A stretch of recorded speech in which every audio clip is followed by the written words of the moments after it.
कितना मिस करती हैं आप उमर खालिद को? मतलब हम सब लोग उनके जो भी करीबी दोस्त हैं, सारे लोग बहुत मिस करते हैं। उनके फैमिली भी काफ़ी मिस करता है कि 5 साल चल रहा है। 5 साल बहुत लंबा समय होता है। हुँ। इतनी लंबे समय में वो 3 बार इंटरिम बेल में आया था घर। तो उन्हीं 3 बार करीब से मुलाकात हुआ। बाकी कोर्ट वगैरह में मिलते रहते हैं और जेल में मुलाकात में मिलते रहते हैं। मैं जेल की मुलाकात पे भी आऊँगा, वहाँ वो तफ़सील से बात करूँगा आपसे। जो आखिरी बात आपकी हुई है अभी, इस ज़माने जो ख़ारिज हुई है अर्ज़ी, उसके बाद क्या बात हुई थी आपकी? मतलब देखिए, हम सबको बहुत उम्मीद था कि फाइनली सुप्रीम कोर्ट से सबको ज़मानत मिल जाएगी।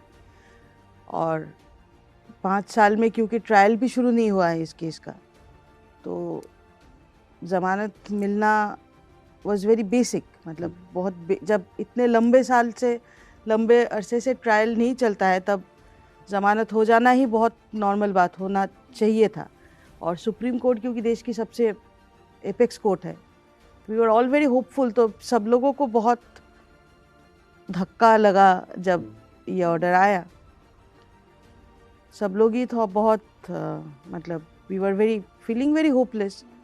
तो बातचीत में भी वो होपलेसनेस आ रहा था।